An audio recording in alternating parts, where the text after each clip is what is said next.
Before you start reading this, you should clear your schedule because the truth about Dana Perino is significantly different from what you may have assumed. And it may even alter your opinion of every news briefing she has ever presented. She is the calm, cheerful face that led the White House press room during President George W. Bush's administration. She currently co-hosts incisive debates on the Five. However, most people never see the past full of unforeseen twists, great tenacity, and a quest for truth that lurks beneath that calm air persona. Watch to the end, because I'll reveal the mission she's embarking on that has the potential to change the way you consume news. Stay with me through every chapter of her journey, especially the twist at the end. The narrative of Dana starts on a farm in Kansas, where she was raised as the eldest of 5 kids, gathering corn and delivering eggs to neighbors before the sun rose.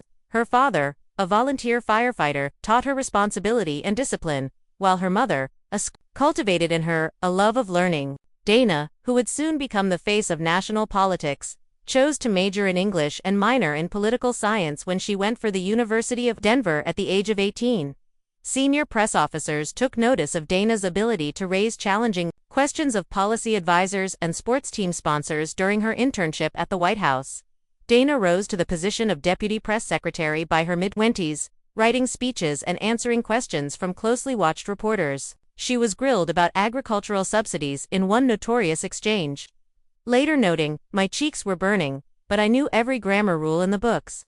Dana struck a balance between accuracy and warmth, according to her co-workers, by keeping a copy of Strunk and White in her desk drawer next to her family photos. Most believed she would become a cable news celebrity after her time in the White House.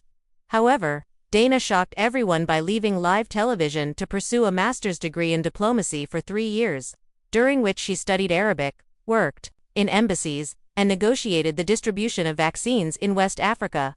That excursion was a goal to comprehend the world outside of American political spin, not a break. Dana brought that global perspective to every panel when she made her television comeback.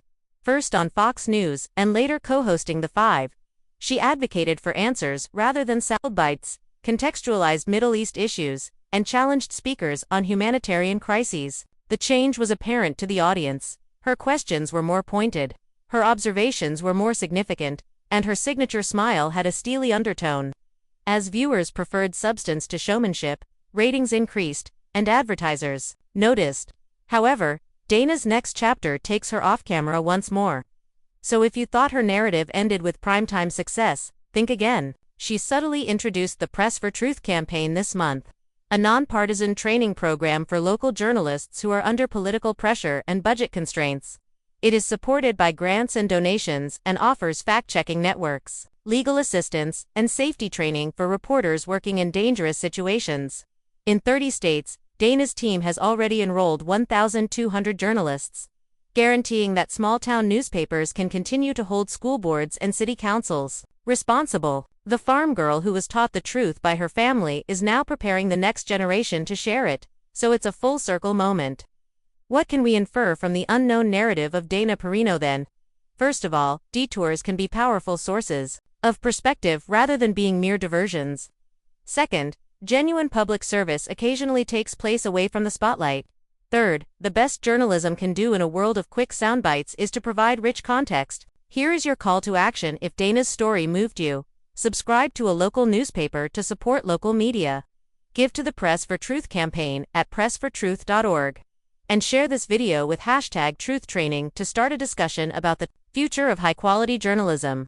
Because you know you're seeing journalism's best chance when someone who used to answer for the president gets off camera to defend the public's right to know.